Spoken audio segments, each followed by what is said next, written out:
सको तो रोक लो, तब्दीली आई रे, तब्दीली आई रे, तब्दीली आई रे, तब्दीली आई रे, तब्दीली आई रे। अस्सलाम वालेकुम नाज़रीन, मैं हूं नूरुल आरफीन सिद्दीकी और आप देख रहे हैं प्रोग्राम आमने सामने। तब्दीली आई रे, तब्दीली मोन्टाज में हमने बताने की कोशिश की है किस किस्म की आई है। पहले तो हमने गैस के बहरान के बारे में जिक्र किया, उसके बाद गालिबन पानी के बारे में बताया गया और होते हवाते जिक्र जो आया वो अद्वियात पर आया। गरीबों से मोहब्बत के, हमदर्दी के तमाम तर दावे ऐन उस वक्त अनका हो गए जिस वक्त तब्दीली सरकार का एक और शानदार तोहफ़ा पाकिस्तान के गरीब आवाम के लिए, जिनकी हसरत थी कभी कि इस मुल्क में तब्दीली आए, एक ऐसी तब्दीली आए जिससे उन्हें राहत मिले।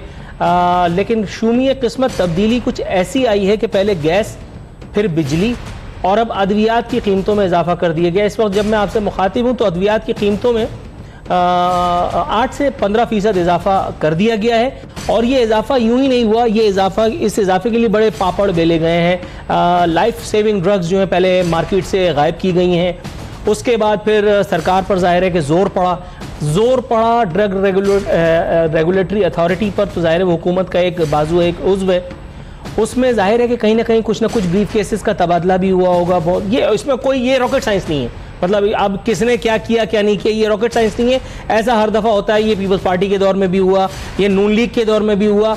लेकिन जब तब्दीली के दौर में हुआ तो फिर बात ऑब्जेक्शनेबल हद तक जो है ना वो हो जाती है कि ये किस किस्म की तब्दीली है, ये किस किस्म का एक और तोहफ़ा है कि जिस पर आवाम एक बार फिर चिल्ला उठे। इस वक्त खांसी तक का सिरप ब्लैक में मिल रहा है।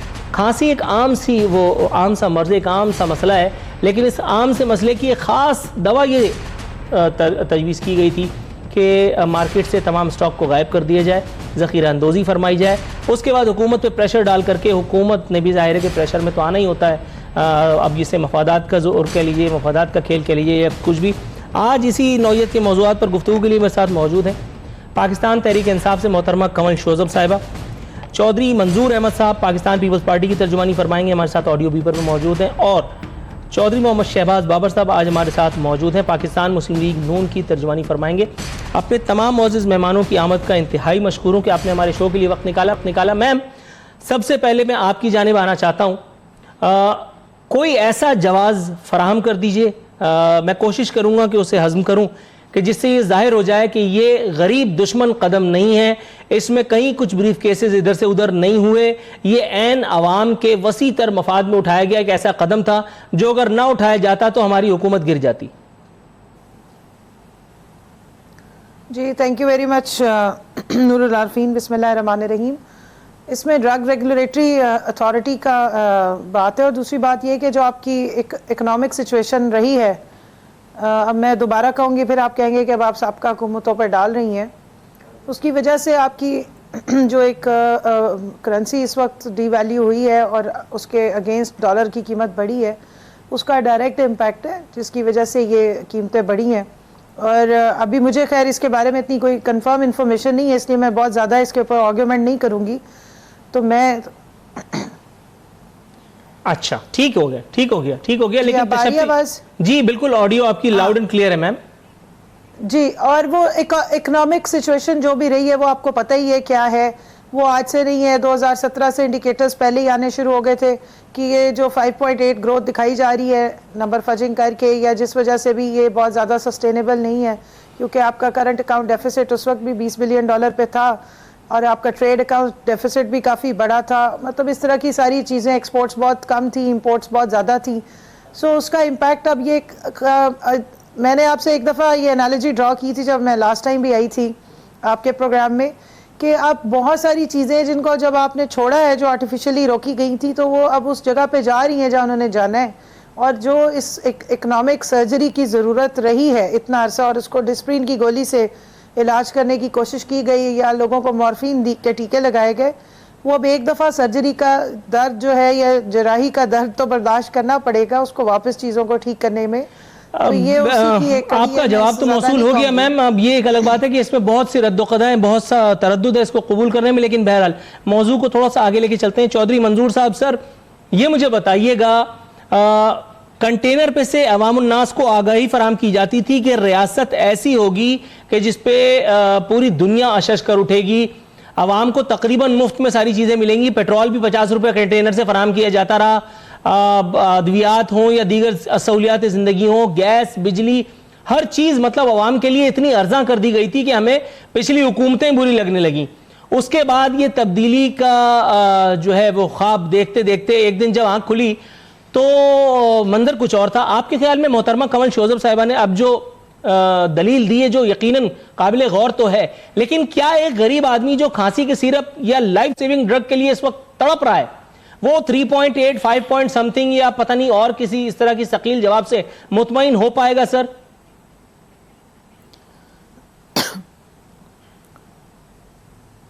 चौधरी मंजूर साहब मेरे साथ मौजूद है मेरे भाई। मुझे खुशी ये है कि आपने लोगों के इश्यूज पे बात की है, वरना ये जो आजकल इल्जामात और दर इल्जामात की ये जो बात हो रही है उससे आप निकले। देखिए 2-3 चीजें हैं देखने की। एक तो ये कहते थे कि जब भी कोई ऑफशोर कंपनी बनाता है तो पैसे चोरी करके बनाता है या चोरी करने के लिए बनाता है, अपनी चोरी को जवाब फराम करता है। फिर अपनी निकल आई, बुनियादी तरफ से निकल आई। फिर कहा कि ये जो बाहर जायदादें बनाते हैं ये यहाँ से पैसे लूट मार करके लेकर गए, फिर अपनी निकल आई। फिर कहते थे कि जब महंगाई हो रही हो तो समझो उस वक्त का हुक्मरान जो है वो चोर है। अब मुझे ये बताएं, पहले बिजली महंगी की, फिर तेल महंगा किया, फिर गैस महंगी की, फिर रेलवे के किराए बढ़ा दिए, फिर खाद की कीमत में इजाफा कर दिया। आज रही सही कसर, आटा, चीनी, घी, आम जो खाने पीने की अशिया थी उसमें इजाफा कर दिया, और आज जो रही सही कसर थी वो निकाल दी इन्होंने। आज दवाइयों की कीमतों में एक गरीब आदमी जो पहले इलाज नहीं करवा सकता, जो इलाज के बगैर मर रहे हैं यहाँ पे लाखों लोग, उन पे एक और बोझ डाल दिया गया। मुझे नहीं समझ आ रही कि ये क्या फैसले कर रहे हैं, क्यों कर रहे हैं, इनकी जरूरत क्या है फौरी तौर पर। ये पहले 100 दिन की बात करते थे रिलीफ देने की, वो रिलीफ देने की बजाय ये एक अजाब बन गई है हुकूमत आम आदमी के लिए। किसी की तनख्वाहों में इजाफा होने की बजाय कमी हो गई है। जब टैक्सों में इजाफा होता है तो तनख्वाह में कमी हो जाती है। तो ये सारी सूरत हाल इस कदर परेशान कौन है कि एग्रीकल्चर सेक्टर बैठ गया है, ये बिजनेस बैठ गया है। इस वक्त अगर पाकिस्तान की सूरत हाल देखें, स्टॉक मार्केट बैठ गई है, रुपया बैठ गया है, और बाकी भी ऐसे ही सारे शोबे हैं जो आम आदमी है उसके लिए कोई रिलीफ नहीं है, और ये फिर भी बढ़ के मार रहे हैं। मुझे नहीं समझ आ रही कि किस बुनियाद पर ये सारी चीजें कर रहे हैं और क्यों कर रहे हैं, इसकी जरूरत क्या है। सर मैं आपसे तवक्कुफ की दरखास्त करते हुए मैं चौधरी शहबाज बाबर साहब के पास जाऊंगा, उनसे पूछूं शायद वो हमसे ज्यादा समझ सके हों या उनके पास कोई इसका जवाब हो। मैं आपकी तरफ दोबारा आऊंगा, प्लीज मेरे साथ रहिएगा।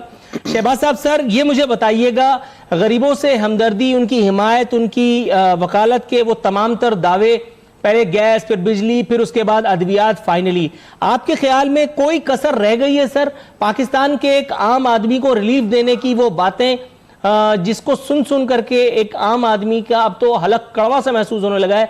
आपकी हुकूमत इतनी बुरी लगने लगी थी कि आपकी हुकूमत को मतलब ऐन गैन करके फिर आपका टाइम पूरा हो गया, फिर हमें तब्दीली की तरफ देखना पड़ा, और अब वो तब्दीली हमारे आसाब को चटखाई दे रही है। कुछ फरमाना चाहेंगे सर?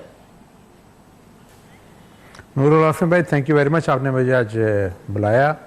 अव्वल तो मैं ये बात करूँगा, जो ये तब्दीली की बात हो रही है, गरीब की बात की गई है, कंटेनर खड़े होकर बात की गई है, पाकिस्तान की असम्बली को ऊपर गलत अल्फाज इस्तेमाल किए गए हैं, इलेक्टेड लोगों पे किए गए हैं, बिजली के ऊपर कहा गया है, पेट्रोल पे कहा गया, और गरीब के लिए बात की गई है।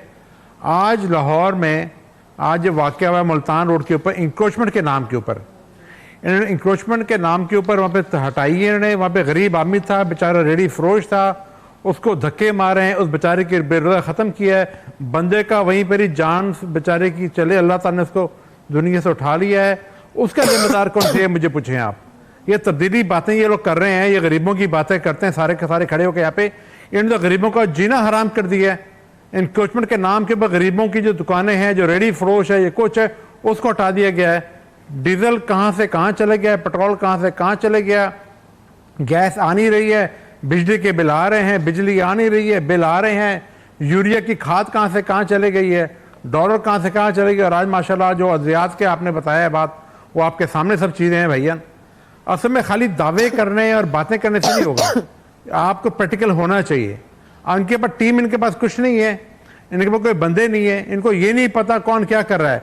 गैस की शॉर्टेज हुई है तो पेट्रोलियम मिनिस्टर साहब है वो एनर्जी वाले अपने उनके ऊपर इल्ज़ाम दे रहे हैं, एनर्जी वाले इनके ऊपर कर रहे हैं। किसी को कोई पता नहीं, कोई तरीक़ेकार नहीं है। और जो पाकिस्तान में जिन्होंने डॉलर महंगा की, जो कह रहे थे कि हमारी इतनी एक्सपोर्ट बढ़ जाएगी, इतना हमारा ये रेवेन्यू जनरेट हो जाएगा, टेक्सटाइल बूम कर जाएगी, कहाँ बूम की भाई बता दें। डॉलर आपने ऊपर कर दिया, गैस आपने इंडस्ट्री को दे नहीं रहे हो, इंडस्ट्री आपकी बैठी जा रही है। तो मुझे इनकी कोई समझ नहीं आ रही है क्या कर रही है। मैम मेरे साथ मौजूद है। मैम मेरे पास बहुत कम वक्त है, 1 मिनट है, मुख्तसर से आपसे तबसरा चाहूंगा। उस्मान बुजदार साहब फरमा रहे हैं अवामी मसाइल के हल के लिए कोशाएं, थोड़ा सब्र करें सब ठीक हो जाएगा। इमरान खान साहब ने भी यही कहा था, चिल करें सब ठीक होगा। मैम कितना चिल करें, किस बुनियाद पर चिल करें? यहां तो सब हीट बढ़ती चली जा रही है, कब ठीक हो जाएगा? नूरुल आरफीन, मेरे ख्याल में कराची में अभी टेम्परेचर चिल वाला है नहीं, इसलिए आपको ज़्यादा गर्मी लगी हुई है। ये सवालों के जो जवाब आप ले रहे हैं और ये अभी शहबाज साहब जो बयान फरमा रहे हैं, मुझे हंसी आ रही है कि जो ड्रामे ये करके गए इस इकॉनमी के साथ, जो इन्होंने खिलवाड़ खेड़ा है और इस वक्त इनको बड़ा दर्द उठ रहा है। ये 5 महीने पहले जो तमाशा करके गए हैं इस मुल्क के साथ, लूट खसूट करके, और उस वक्त के जो इंडिकेटर्स थे इकोनॉमिक, वो आज नजर आने शुरू हो गए। जो इन्होंने आर्टिफिशियली डॉलर को रोका हुआ था, अब उसको छोड़ा है वापस अपनी जगह पे वो जा रहा है। दबाव है, बात करने देना जी, अभी कुछ करके दिखाएं आप। शहबाज साहब, मैंने आपकी बात को इंटरप्ट नहीं किया, मुझे बात करने दें। शहबाज साहब सर, बेहतर यही होगा कि हम अपनी बारी बारी पे बोलें। Please please please. तो अभी जो इनको मेरे ख्याल में पता नहीं है कि समरी ये गई हुई है कि डीजल को 15 रुपए कम किया जा रहा है। तो थोड़ी सी इकोनॉमिक अगर ये सिचुएशन को देख लेंगे और अपने ज़माने की इकोनॉमी के जो हालात हैं उनको भी देख लेंगे, जो ये सफ़ेद हाथी इस मुल्क के ज़िम्मे लगा के गए हैं मेट्रो और ऑरेंज ट्रेन के नाम पे, जिन पे सब्सिडीज़ देनी पड़ती हैं, और जितना ये ख़जाना लूट के खाली करके गए हैं, जितना ट्रेड डेफिसिट छोड़ के गए हैं, जितना एक्सपोर्ट और इंपोर्ट का डिफरेंस छोड़ के गए हैं, और अभी ये समझ रहे हैं जो 5 सालों में इनके दौर में 19 बिलियन डॉलर पे गई आपकी एक्सपोर्ट्स, और मर मर के 22 या 23 पे वापस गई, और इंपोर्ट 62 मिलियन डॉलर्स पे रही। आज ये 5 महीने में जो इन्होंने सारी इंडस्ट्री तबाह की अपने दौर में, ये समझ रहे हैं कि वो फौरी तौर पे रिवाइव हो जाएगी। और मेरे ख्याल इस तबाही के सफर को फौरी तौर पर यहाँ रोकना पड़ेगा। हम थोड़ा सा ब्रेक पे जाएंगे, मुख्तसर सी कमर्शियल ब्रेक से वापस आऊंगा, फिर आपसे आबादी के सफर को कैसे उसको शुरू किया जा सकता है। नाज़रीन, एक छोटे से कमर्शियल ब्रेक की जानिब जाएंगे।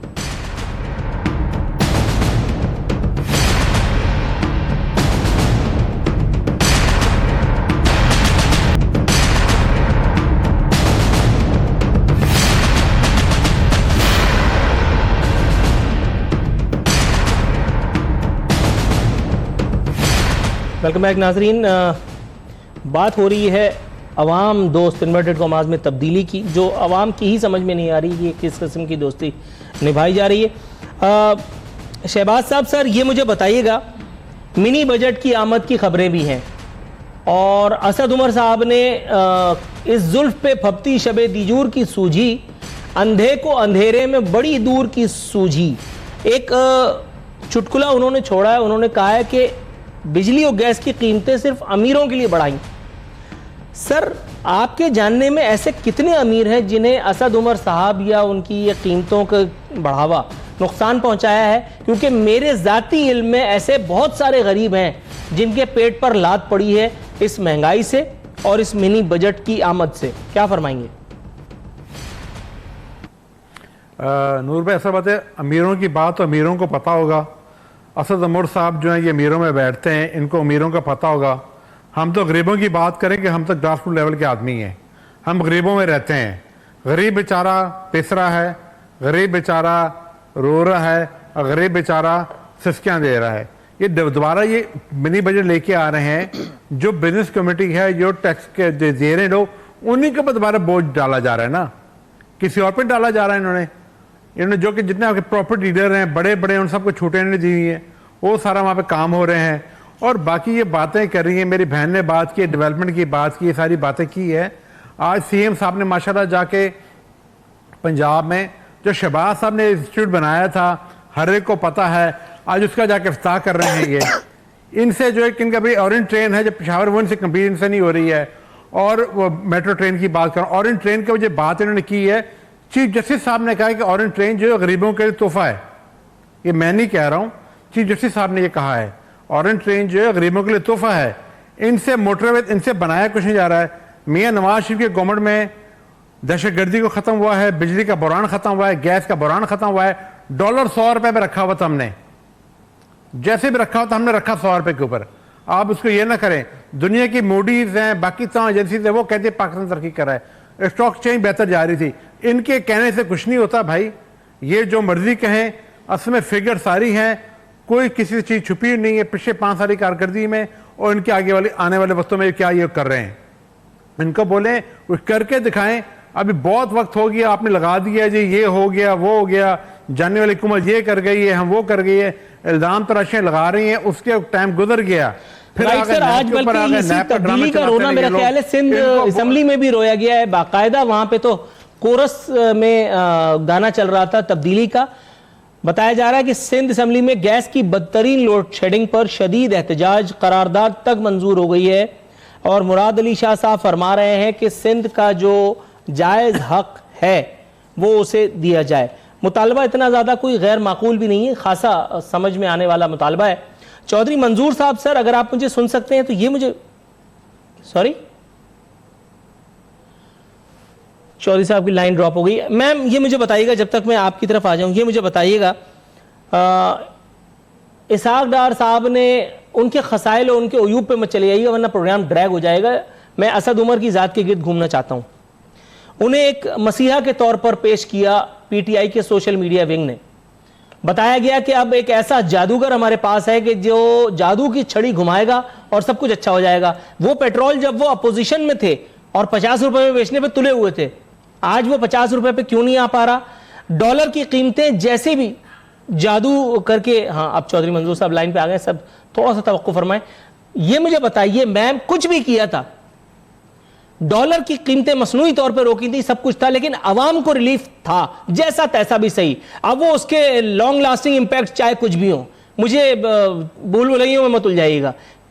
टू द पॉइंट मुझे बताइए, असद उमर साहब की जादूगरी रफू चक्कर कहां हो गई? नूरुल आरफीन, जिस तरह के आप सवाल कर रहे हैं ना, ये टू द पॉइंट नहीं हो सकते हैं। एक तो पहले प्रॉब्लम सारी है कि आपकी इकोनॉमिक्स बिल्कुल आउट है। आप अगर उन्होंने मसनूई तौर पे रखा हुआ था रोक के, और उनके यहाँ से जाने के बाद, फरार होने के बाद, यहाँ से फरार होने के बाद उसके असरात तो आपकी कौम ने भुगतने थे ना। ये कौन सा रिलीफ था जो आपकी आवाम को दिया हुआ था कि एक्चुअल में आपकी करेंसी इंटरनेशनली महंगी हो रही थी और डॉलर सस्ता हो रहा था, और आपकी इंपोर्ट्स जो है वो 62 बिलियन डॉलर्स पे पहुंची हुई थी, और इंपोर्ट जो आपकी एक्सपोर्ट्स है वो 23 मुश्किल से हो रही थी, और इंपोर्ट्स आपकी 63 बिलियन डॉलर्स पे। तो ये बीच का जो इतना बड़ा गैप था, ये किसने पूरा करना था? ये आपकी इंडस्ट्री सारी इसीलिए तबाह हुई क्योंकि आपका डॉलर जो मसनूई तौर पर जैसे भी रखा गया था, उससे आपका एक ऊपर का चंक था जो इंपोर्टेड चीजों को यहाँ पे जिसने ला के थोपा, जिसने हर इंडस्ट्री को यहाँ पे बंद कर दिया। जब आपका डॉलर सस्ता था, ये ऐड करना चाहूंगा मेरी बहन को कि उसके अंदर बिजली के कारखाने आप इन्हीं से प्रोग्राम करा लें, मेरी जरूरत नहीं है, आप 2 लोगों से बात कर लेते हैं। सर चौधरी शहबाज साहब, उसके बाद जब मैं बात करने लगती हूँ तो यार टाइम शॉर्ट हो जाता है। सर वो बात ये ना कि वो थोड़ा सा, एक तो डेकोरम का तकाजा भी होता है, दूसरा वो असल में एक बात ये भी है कि जब आप इख्तिदार में होते हैं तो जरा थोड़ा सा नाजुक हो जाते हैं। मैम आप कंटिन्यू जल्दी से कर लीजिए, फिर मैं चौधरी मंजूर साहब के पास जाऊंगा, उनको इंतजार की जहमत उठाना पड़ रही है। प्लीज आप अपना जवाब खत्म कीजिए। नहीं, मेरा ख्याल है आप चौधरी मंजूर साहब से बात कर लें, मैं इख्तिदार में रह के नाजुक की ठीक हूँ, मैं जवाब नहीं दूंगी। थैंक यू वेरी मच, आप बात कर लें। अच्छा, आपकी बड़ी तो तरीका नहीं है ना कि आप मतलब पार्टी बन रहे हैं और आप मेरी ऑन रिकॉर्ड कैमरा बैठ के इंसल्ट कर रहे हैं। ये बात ठीक नहीं है आपकी। मैं ऑन कैमरा आपकी इंसल्ट का मुर्तकिब हुआ हूं? अच्छा, पता नहीं ये आपको लगा है मैम, लेकिन मेरे ऐसी कोई शऊरी लाशऊरी कोई जवाब दे रही हूँ। देखिए, अब आप मुझे कह रहे हैं कि नाजुक हो जाती। मैंने आपसे प्रोग्राम के शुरू में रिक्वेस्ट की कि मेरी तबीयत ठीक नहीं है, मैं इनको जवाब भी दे सकती हूँ, मैं इनको बीच में शटअप कॉल भी दे सकती हूँ, लेकिन अगर मैं आराम से बात कर रही हूँ तो वो सुन ले जरा। ठीक है शहबाज साहब, सर इससे पहले कि आपको शटअप कॉल दी जाए तो मेरा ख्याल है कि सुन ही लिया जाए। जी मैम फरमाइएगा, शटअप कॉल मत दीजिएगा प्लीज। देखिए, आप चीज़ों को ज़रूर स्पिन डॉक्ट्राइन भी करें, ट्विस्ट भी करें, लेकिन उनका जो रियल कॉन्टेक्स्ट है उसको ज़रूर आप सामने रखें। बात सारी ये कि जिस इकोनॉमी पे आप बहुत खुश हो रहे हैं कि ये बहुत आवाम को रिलीफ मिलता रहा और यहाँ पे इंफ्रास्ट्रक्चर आता रहा और 5.8% की जो ग्रोथ थी, उसमें उन दिनों में ज़रा ये चेक कर लें, क्योंकि मैं SDGs को देखती हूँ, सस्टेनेबल डेवलपमेंट गोल्स को, और आपकी जो ग्रोथ भी हुई जिस दौर में, वो सस्टेनेबल क्यों नहीं थी? रीज़न ये थी कि इन्वेस्टमेंट की जो ओरिएंटेशन थी वो सारी इंफ्रास्ट्रक्चर पे थी और वो कर्जे ले के सारी इन्वेस्टमेंट की गई, इसलिए वो सस्टेन नहीं कर सकी, आज वो कोलैप्स कर गई है। अगर आपने ह्यूमन डेवलपमेंट की होती, अब ये बातें कर रहे हैं कि जी गरीबों को आपने पीस दिया। मैं जिस इलाके से ताल्लुक़ रखती हूँ, मैं 4 दिन पहले वहीं मौजूद थी, वहाँ पे आज कोई सीवरेज सिस्टम नहीं है, वहाँ पे पीने का पानी नहीं है, कंटामिनेटेड वाटर की वजह से 80% लोग हेपेटाइटिस का शिकार हैं, 40% लोग स्टंटिंग का शिकार हैं। ये मैं अहमदपुर शर्किया तहसील की बात कर रही हूँ। आप वहाँ पे रूरल हेल्थ सेंटर्स में चले जाएं, आपको देख के रोना आएगा कि वहाँ पे क्या हालात हैं। ये 1 दिन में नहीं हुए, ये 2 दिन में नहीं हुए, ये 4 महीने 5 महीने में नहीं हुए। ये इनकी हुकूमत के समरात हैं जो शहबाज शरीफ साहब ने एक सिर्फ लाहौर शहर पे फोकस कर लिया और यहाँ पे गरीबों के लिए बहुत जो माशाल्लाह उन्होंने ऑरेंज ट्रेनें खड़ी की, और वो साउथ पंजाब था जिसका बेड़ा गर्क होता रहा और वहाँ तक आज तक कोई बजट नहीं जा सका। सो आप गरीबों की फिक्र करनी छोड़े। हम आए हैं, हमें 5 महीने मिले हैं, 5 साल और भी मिलेंगे। जब 5 साल पूरे फिर आप जरूर हमारे कंधे पे कनपट्टी पे बंदूक रख के पूछे कि आपने कौन सी पॉलिसीज दी थी कि आज गरीब जो है वो खराब हो रहे हैं। दूसरी बात ये कि गैस की आप बात बार बार कर रहे हैं, आप बिजली की बात बार बार कर रहे हैं। आपकी गैस की और बिजली के जो ओगरा और ये नेपरा की जो आपके ये इदारे हैं, ये डिटरमिन करते हैं, इंडिपेंडेंट इदारे हैं जो आपके रेट को गॉट योर पॉइंट मैम। मेरा ख्याल आपको इनफ टाइम मिल गया ये डिस्क्राइब करने के लिए। अब मेरे साथ चौधरी मंजूर साहब है, थोड़ा सा तवक्कुफ फरमाइए, मैं आपकी तरफ आ रहा हूँ। देखिए जितनी देर आपने गुफ्तगू की है, मैंने बहुत तहम्मुल से, मैं आपकी तरफ आ रहा हूँ मैम, थोड़ा सा तहम्मुल, मैं आपकी तरफ आ रहा हूँ, प्लीज थोड़ा सा मुझे टाइम दीजिए। करने देना जी मैम, मैं आपकी तरफ आ रहा हूँ थोड़ा सा। जो इन इदारों ने गैस का और बिजली का रेट दिया था वो हमने नहीं इंप्लीमेंट किया, जो इनकी हुकूमतों के दौर में सब मूव हुई। आपके एहसानात में एक और इजाफा हो गया। चौधरी मंजूर साहब, सर ये तो एहसान दर एहसान हो गया कि जो इजाफा मजीद होना था वो हुकूमत ने नहीं किया। अब इस पे 2 नफिल शुक्राने के मान लिए जाएं, या ये जो सिंध के साथ हो रहा है गैस की बदतरीन लोड शेडिंग पे आज असेंबली में करारदाद भी पास हुई है। मुराद अली शाह साहब को तब्दीली सरकार से जाती कोई रौला है, कोई अवाम का मतलब कोई दिमागी तवाजुन आगे पीछे हो गया है? ये जितनी खूबसूरत गुफ्तगू अभी मोहतरमा ने फरमाई है,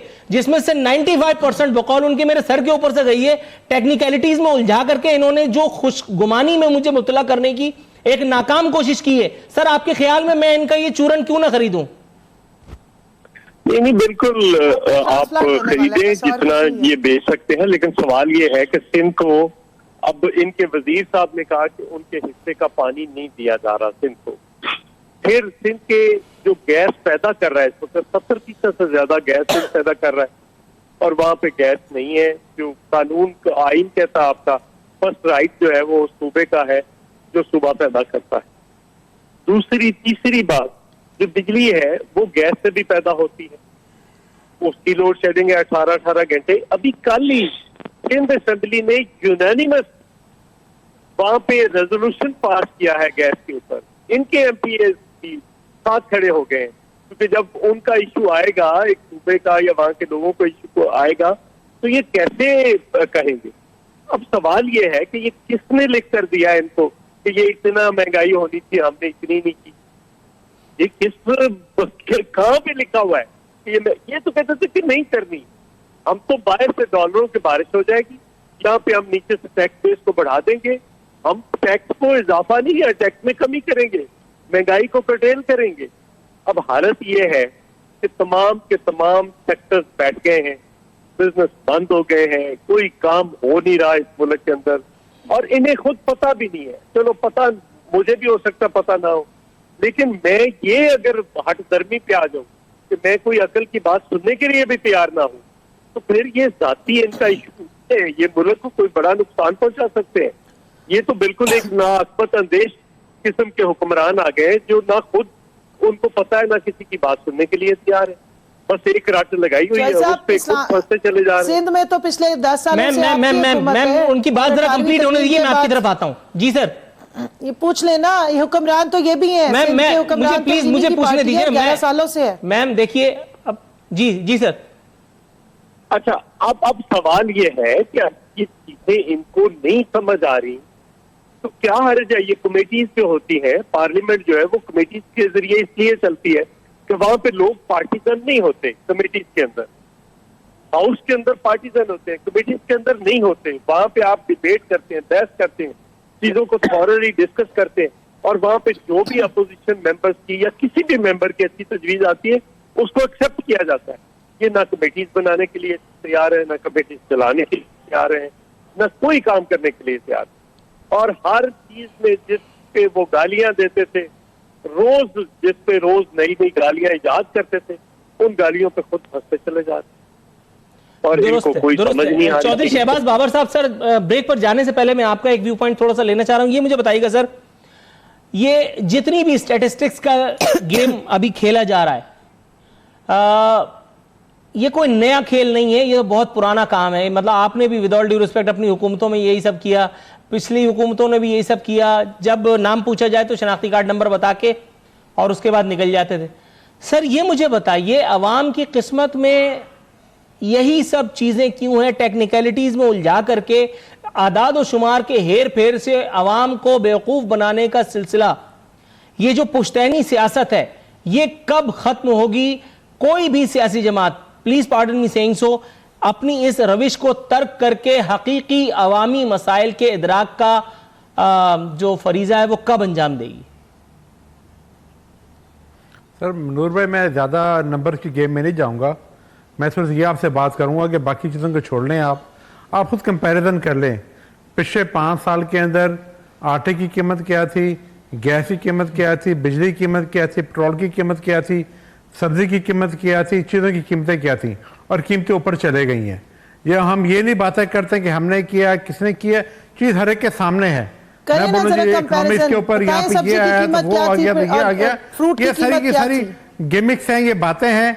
मेरी बहन आप भी मेरी बात सुन ले, मैं आपके साथ गैर पार्लियामेंटी बात कोई नहीं करूंगा। मैं आपकी तरफ आता हूँ जी सर। मैं आपसे गैर पार्लियामेंटी बात नहीं करूंगा, ना मैं किसी को नहीं कहूंगा। पूछेंगे क्या थी और अभी क्या है? मेरी बहन, मैं गैर पार्लियामेंटी बात नहीं करूंगा। मैं किसी को नहीं कहूंगा कि मैं आपको शटअप कॉल दूंगा, ये मैं नहीं कहूंगा किसी को भी, क्योंकि ये गैर पार्लियामेंटी अल्फाज हैं, हम ये नहीं कहते हैं। मगर आप मेरी तहम्मुल से बात सुन लीजिए, ताकि जो है चीजें लोगों के सामने, आपने वादे किए हैं लोगों की जिंदगी में आसानी लाने के लिए, जिंदगी में उनकी उलझने हुई है, महंगाई हुई है, बड़ी है। सर आपने जिक्र किया उलझन का, पता कलामी की गुंजाइश हमारी बात ना करें, आप पब्लिक में चले जाए ना। एक ब्रेक लेना होगा मुख्तसर सा, उसके बाद फिर उलझनों को सुलझाएंगे। चौधरी साहब सर आपसे इल्तिमास है कि प्लीज हमारे साथ रहिएगा, ब्रेक के बाद हाजिर होते हैं।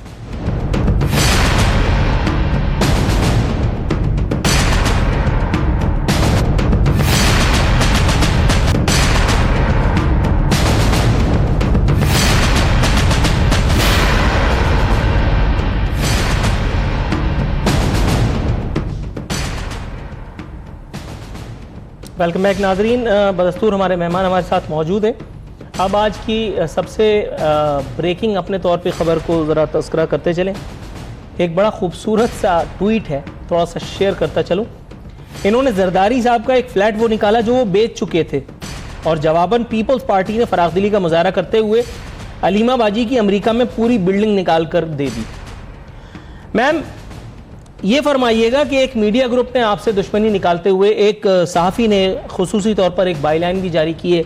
लिखा है कि अलीमा खान की अमरीकी रियासत न्यू जर्सी में भी जायदाद निकल आई। हम तो नवाज शरीफ साहब को ही रो रहे थे। मैंने कई मरतबा ऑन एयर ये बात कही है कि नवाज शरीफ साहब में ऐसी कौन सी खास बात थी, क्या टैलेंट था कि उनकी जो मिल्स थी वो अंडे बच्चे दे रही थी। यहाँ तो मामला, अगर आपकी तरफ तस्करा करूँ मैं, तो अलीमा खान साहिबा की अभी एक जायदाद का तस्करा खत्म नहीं हुआ, एक फाइन अभी तक उन्होंने भरा नहीं जो चीफ जस्टिस ने सुप्रीम कोर्ट ने अभी उन पर किया था। ये दूसरी एक और जायदाद निकल आई। आपके ख्याल में ये क्या हो रहा है? मुझसे पूछ रहे हैं? जी बिल्कुल, सर्टनली आपसे पूछ रहा हूं मैं। नूरुल आरफीन, पहली बात तो ये कि अलीमा खान ना पीटीआई की ऑफिस बेरर हैं, और अब मैं कोई आपको स्टैटिस्टिक्स में उलझा नहीं रही हूँ, ना इकोनॉमिक फिगर्स दे रही हूँ, बड़ी स्ट्रेट फॉरवर्ड बात कर रही हूँ। और क्योंकि अभी इससे पहले भी मैंने एक पूरा प्रोग्राम किया तो कुछ 4 बातें लॉ की भी समझ आ गई हैं, वो भी मैं आपके गोश गुजार कर देती हूँ।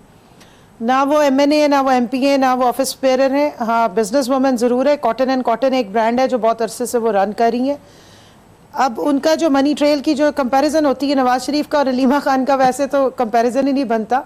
अलीमा खान किसी भी एक ऐसे आम इंसान की या शहरी की तरह जिसने अपनी जायदाद किसी भी ज़रिए से ख़रीदी है, मतलब उसके ज़राए पे सवाल नहीं फ़िलहाल उठ रहा है, क्योंकि उन्होंने अपनी ही पैसों से इन्वेस्ट करके जिस तरह भी खरीदी है, लेकिन उसको कंसील करती रही। एमनेस्टी इन्होंने अनाउंस की थी, लास्ट गवर्नमेंट ने भी, कि उसमें आप लोग डिक्लेयर कर दें, प्रॉब्ली उसी में उन्होंने डिक्लेयर की थी, जिसके बाद उनको पकड़ लिया गया। और अभी आपने बयान किया कि चीफ जस्टिस ने उन पर जो फ़ाइन लगाया वो उन्होंने पे नहीं किया।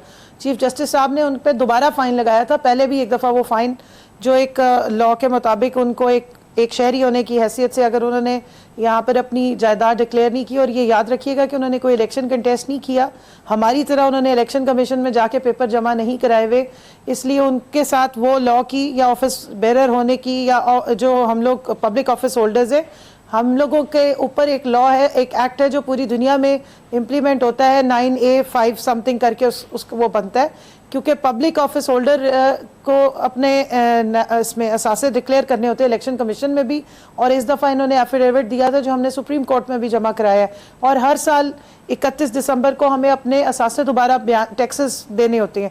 ये चीज़ें जो नॉन ऑफिस बेरर हैं उन पर ये इम्प्लीमेंट नहीं हो रही होती है, लेकिन उन पर बाकी सारा लॉ जो है आपका वो उनके ऊपर इम्प्लीमेंट होता है। दुरुस्त है। चौधरी शहबाज बाबर साहब उनके ऊपर जो जी कुछ और फरमाना चाहिए? बात पूरी सुन लेना जी।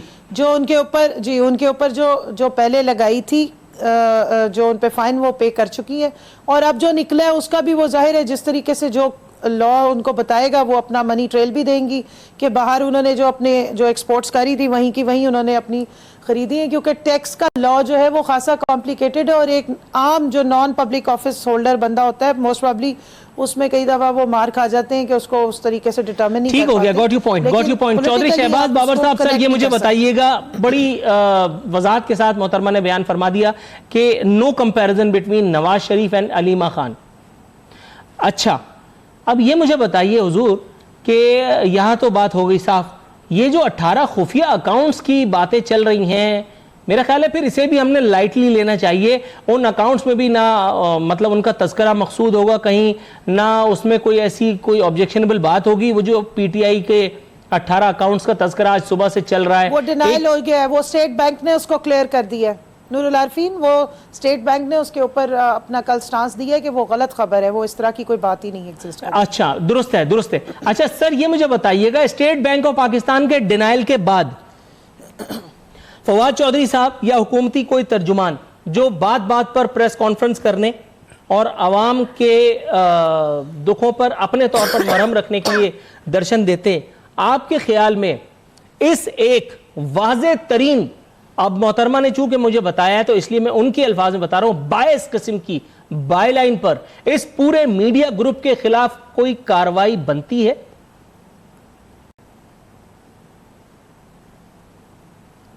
शहबाज साहब मुझसे सवाल कर बिल्कुल। अव्वल तो बात ये कि पहले आपने अलीमा बाजी की बात की है, मानते हैं न एमएनए है न एमपी कोई पब्लिक होल्डर नहीं है, उनके ऊपर जो जायदाद लें उनसे कुछ लें उसके ऊपर कोई नहीं होना चाहिए।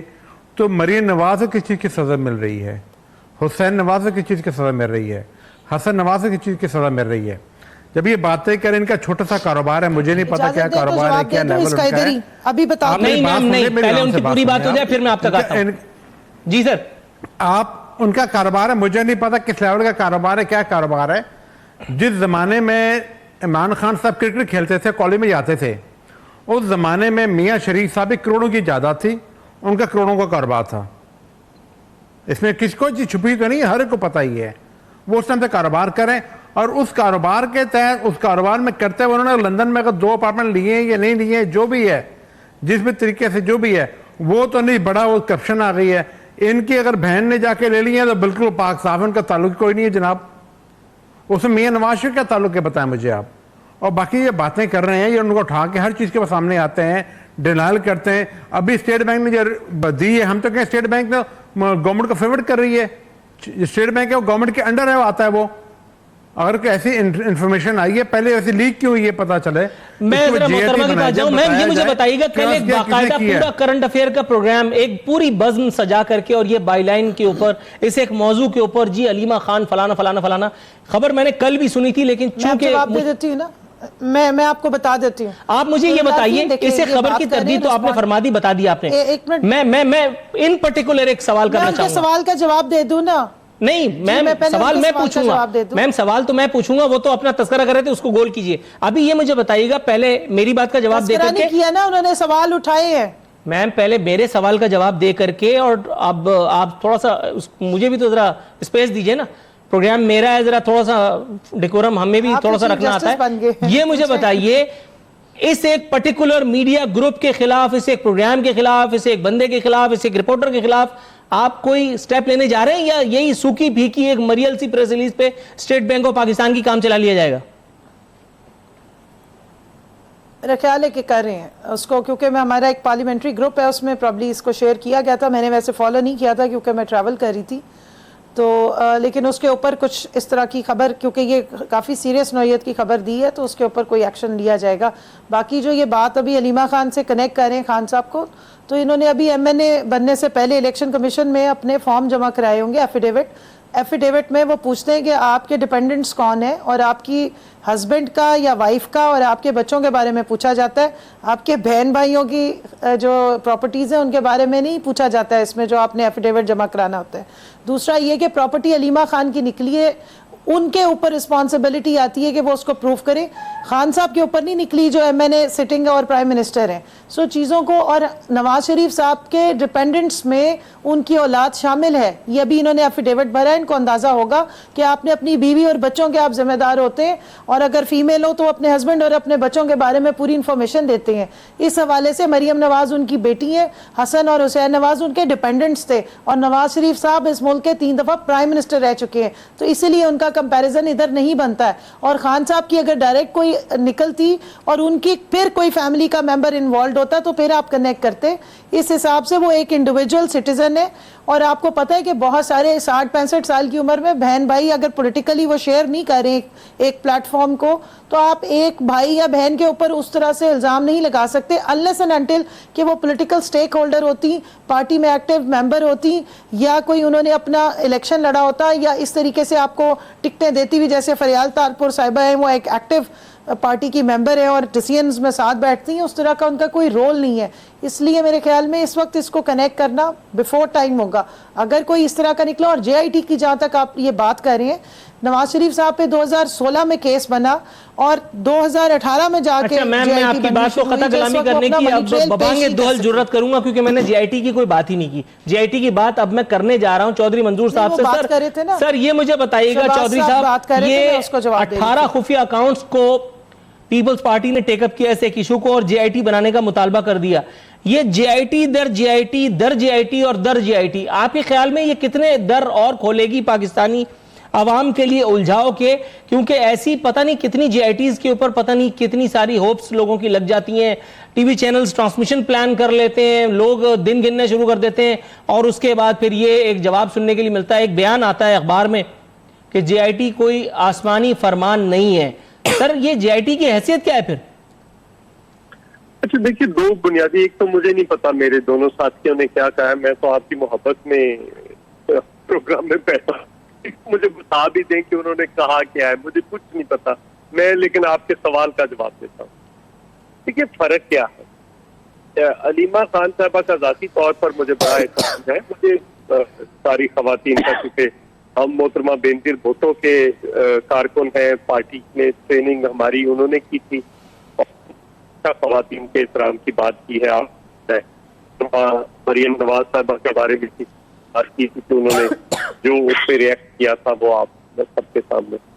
मसला किसी की जात का नहीं है, मसला ये है कि उनकी प्रॉपर्टी निकली है, वो एक तरफ तो जो ये खुद बुलंदोबाज दावे करते थे, नंबर 1, नंबर 2 इन्होंने खुद कहा था कि सबसे पहले हुकूमत का एहतसाब होगा, या वो लोगों का होगा जो हुकूमत के लोग हैं या उनके रिश्तेदार हैं, सबसे पहले हम एहतसाब उनका करेंगे। तो बिस्मिल्लाह करें, शुरू करें, एहतसाब जरा शुरू करें। दूसरी बात, अगर कोई उसमें प्रॉब्लम नहीं था तो उन्होंने आज तक छुपाया क्यों? दुबई वाली जायदाद भी छुपाई, अमेरिका वाली भी जायदाद छुपाई। तीसरी बात, अब ये बार बार PTI वाले सारे कह रहे हैं कि वो पब्लिक ऑफिस नहीं रहा उनके पास, ये बात ठीक है, बिल्कुल दुरुस्त है कि पब्लिक ऑफिस नहीं रहा, लेकिन पब्लिक फंड की वो बोर्ड ऑफ गवर्नर्स की मेंबर जरूर है, ये इससे डिनाइल नहीं है, वो दोनों जगह पे है। और अगर दोनों जगह पे है तो जिस बंदे ने भी 1 रुपया दिया है उसका ये राइट है कि वो पूछे कि वो पैसे इनसे कहां से आए। Right sir, got your point. Unfortunately मुझे हिदायत दे दी गई है कि इमीडिएटली मुझे वाइंड अप करना है, हमारे शो की वक्त खत्म हो चुका है। तमाम मुअज़्ज़िज़ मेहमानों की आमद का इंतज़ार हूं कि उन्होंने हमारे शो में शिरकत पर आमादगी भी जाहिर की और बाकायदा तौर पर शरीक भी हुए। नाज़रीन, इसी के साथ नूरुल आरफीन सिद्दीकी और आमने सामने की टीम को इजाज़त दीजिए। फ़ी अमान अल्लाह।